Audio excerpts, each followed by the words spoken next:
سلام شاعر اسلام میں سے ہے.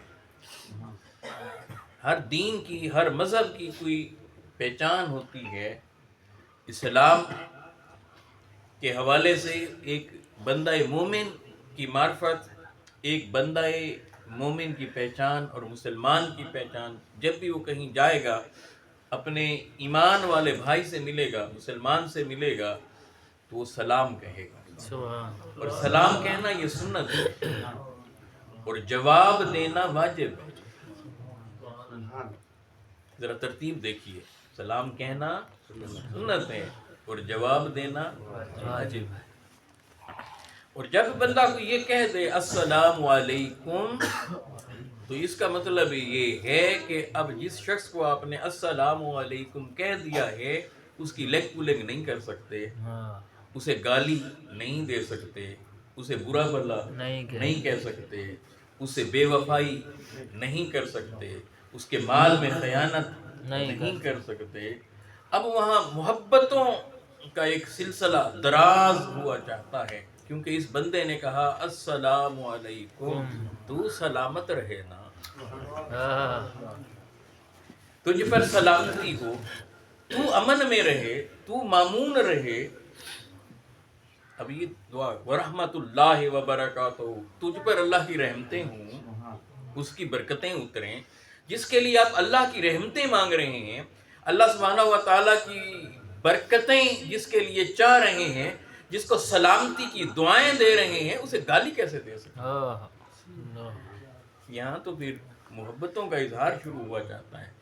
اب یہاں دیکھیے سیدنا فاروق اعظم رضی اللہ تعالیٰ عمر میں بڑے ہیں، خلیفۃ المسلمین ہیں، مگر جب سامنے دیکھتے امام حسین علیہ السلام کو تو سلام میں پہل کرتے. امام حسین علیہ السلام نے چاہا کہ میں آج جناب عمر فاروق رضی اللہ تعالی عنہ کے سلام کہنے سے پہلے انہیں سلام کروں، آج سلام میں میں پہل کروں. کون چاہ رہے ہیں؟ سیدنا امام حسین علیہ السلام. تو انہوں نے جب دیکھا کہ مسجد میں جناب عمر فاروق رضی اللہ تعالیٰ عنہ انٹر ہوئے تو وہ ایک ستون کے پیچھے ہو گئے. حضرت امام حسین علیہ السلام ایک ستون کے پیچھے ہو گئے. حضرت عمر رضی اللہ تعالیٰ عنہ آئے، متلاشی نگاہوں سے ادھر ادھر دیکھا، مگر آگے چلتے ہوئے تشریف لائے. اور جب اس ستون کے قریب پہنچے تو سامنے کوئی نہیں تھا، دکھائی نہیں دے رہا تھا، مگر آپ نے فرمایا السلام علیکم یا حسین. وہ ستون کی اوٹ میں ہیں، ستون کے پیچھے ہیں. تو جناب امام حسین علیہ السلام نے انہیں جواب دیا، اور جواب دینے کے بعد پھر یوں فرمایا کہ اے چچا جان، یہ فرمائیے کہ میں تو چھپا ہوا تھا، ستون کے پیچھے تھا، آپ کو معلوم کیسے ہوا؟ آپ نے مجھے پا کیسے لیا، دیکھ کیسے لیا، جبکہ میں تو پیچھے تھا؟ جناب فاروق اعظم کا محبت بھرا جواب، آپ نے فرمایا کہ اے حسین، آپ نہ صرف آقا علیہ السلام کی صورت اور سیرت میں مشابہ ہیں، بلکہ آقا علیہ السلام کی خوشبو بھی آپ سے آتی ہے. آپ سے خوشبو مصطفیٰ جو آتی ہے، اگرچہ آپ ستون کے پیچھے ہو گئے تھے، مگر خوشبو مصطفیٰ نے مجھے بتا دیا حسین یہی. نعرہ تکبیر، نعرہ رسالت، نعرہ خلافت، نعرہ حیدری، عظمت و شان اہل بیت. ابھی سے سبحان اللہ جی، سبحان ان کے تعلق نسبت کا بھی ہمیں احساس ہوتا ہے اور ان کی عاجزی کا بھی پتہ چلتا ہے.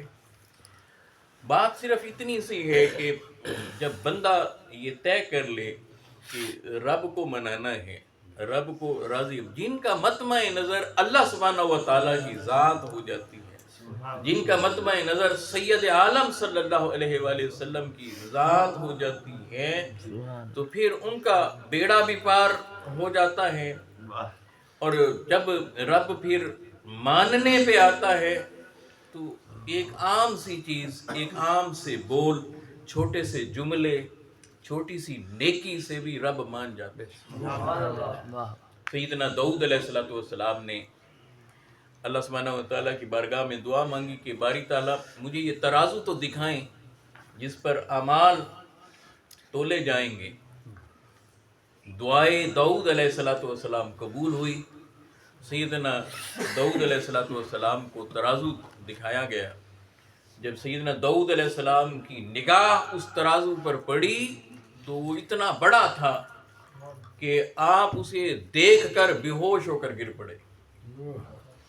جناب داؤد علیہ السلام جب ہوش آیا تو عرض کی، یہ واقعہ حضرت امام فخر الدین رازی رحمہ اللہ تعالی علیہ نے اپنی تفسیر میں اسے نقل کیا ہے۔ جب جناب داؤد علیہ السلام کو ہوش آیا تو عرض کرنے لگے، مولا یہ اتنا بڑا ترازو ہے، اتنا بڑا ترازو ہے، اسے نیکیوں سے کون پر کر سکے گا؟ اب ذرا دیکھیں عاجزی، انکساری، اخلاص، نیتوں کا معاملہ اور قلیل عمل مگر کثیر اجر میں کیسے بدلتا ہے۔ قلیل عمل کثیر اجر میں کیسے بدلتا ہے۔ اللہ رحمان الرحیم نے فرمایا، اے داؤد یہ کیا بات ہوئی؟ فرمایا، یا داؤد ردیت ان عبدی ملدا بتمرات، میں جب کسی بندے سے راضی ہونے پہ آتا ہوں تو ایک کھجور کے دانے پر راضی ہوتا ہوں، اور ایک کھجور جو میری راہ میں میری رضا کے لیے مجھے کچھ کرنے کے لیے دے دے تو اسے اتنا اجر دیتا ہوں جس سے یہ ترازو بھر جاتا ہے۔ ایک کھجور اللہ سبحانہ و تعالیٰ کی راہ میں دینے پر یہ معاملہ ہوتا ہے۔ اور پھر ہم تو سید عالم صلی اللہ علیہ وآلہ وسلم کی امت میں سے ہیں، اور آقا و مولا مصطفیٰ علیہ السلام ہمارے لیے روتے رہے۔ تو عالم یہ ہے کہ لوح محفوظ کے بارے میں یہ بعض اہل علم نے لکھا۔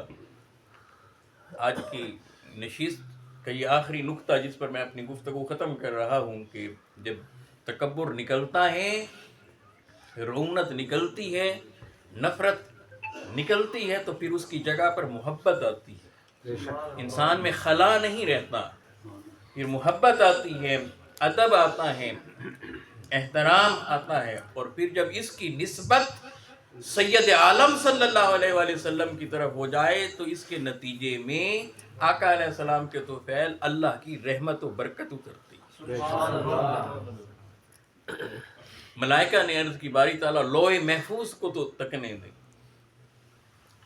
امت محمدیہ کے اعمال فرشتے دیکھ رہے ہیں، نیکیاں دیکھ رہے ہیں، تو اللہ سبحانہ و تعالیٰ انہیں دکھاتے رہے، تو وہ دیکھتے رہے۔